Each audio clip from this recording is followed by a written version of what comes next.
Hey everybody, Matt Covey, Covey Real Estate, coming to you today talking about the budget and how that budget affects housing, or maybe how it might affect housing, or it hopes to affect housing, and then some extra little pieces in there that are also related to real estate. So let's get started with what it does to zero in on what they want to do, what the federal government wants to do to impact a change on pricing. And they talk about, and this is good, they talk about two different sources of demand. So CMHC is saying we need a whole bunch of houses, and the parliamentary budget officer is saying we need fewer houses, like a couple 100,000 fewer houses than what CMHC is saying.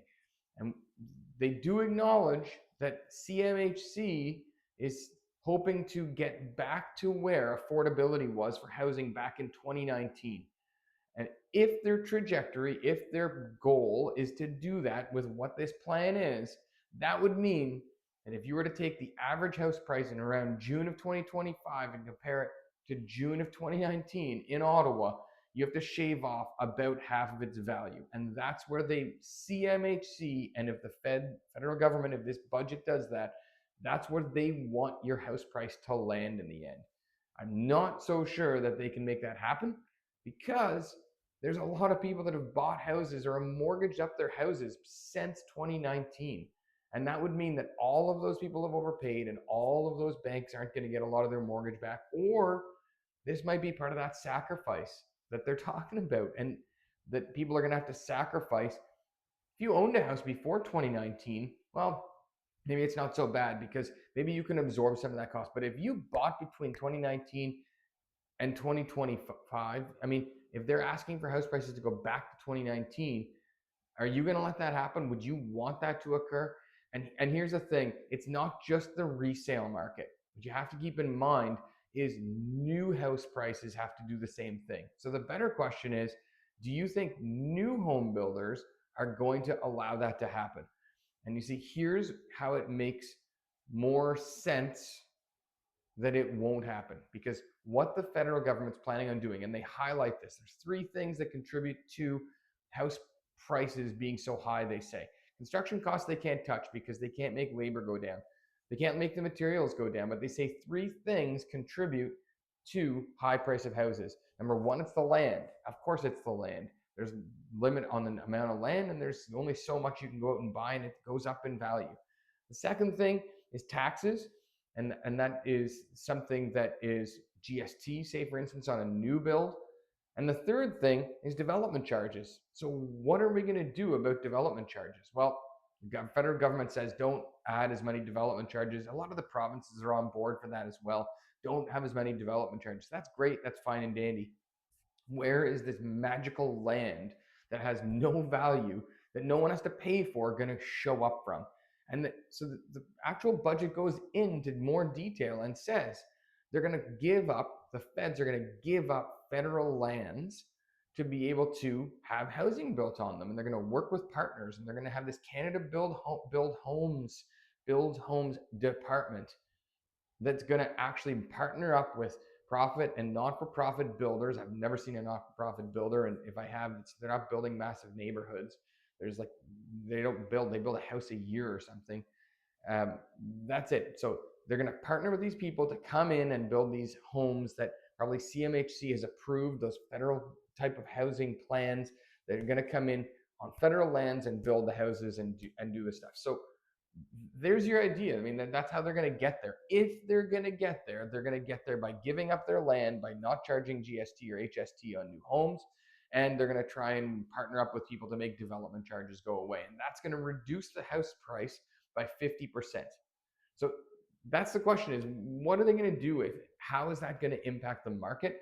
And will those cheaper homes that are sold by the government to Canadians reduce the prices of other homes in the areas down? Or will it just be those neighborhoods that are the less expensive neighborhoods?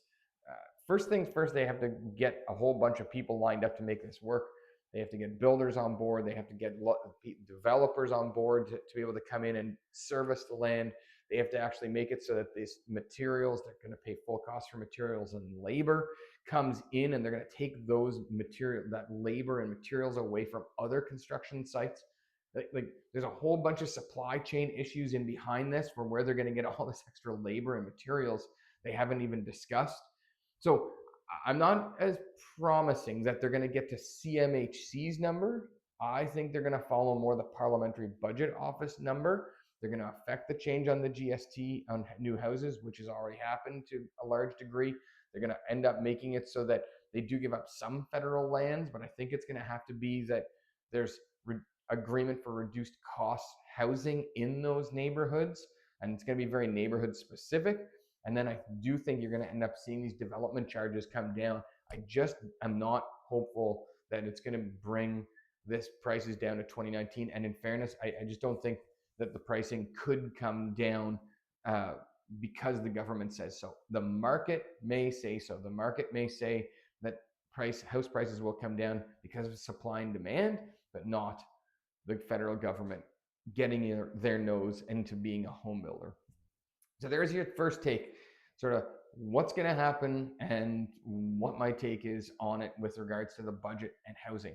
A lot in there, probably not sure. There might be a failure to deliver, a failure to launch. Second thing to bring up, and it's really quick, is you've got underused housing tax. So this was one of these situations where non-residents were coming into Canada. They were holding on to Canadian real estate as an investment that underused it. Nobody in the house, and the owner was a non-resident, and they taxed it. It looks like they're scrapping that. I mean, they've put it right in there that they're going to get rid of this. No talk.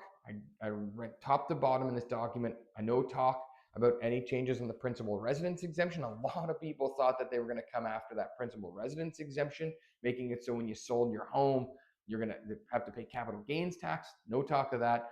There wasn't even, I mean, there's only some comments down below in the area that regards taxes that it says they have other measures that they want to bring in, but it doesn't bring up the capital gains tax. And then realistically, the only other thing that's in here that's of sort of a more major impact to the overall market, which will affect housing, is just the government bringing a lot more money to the market.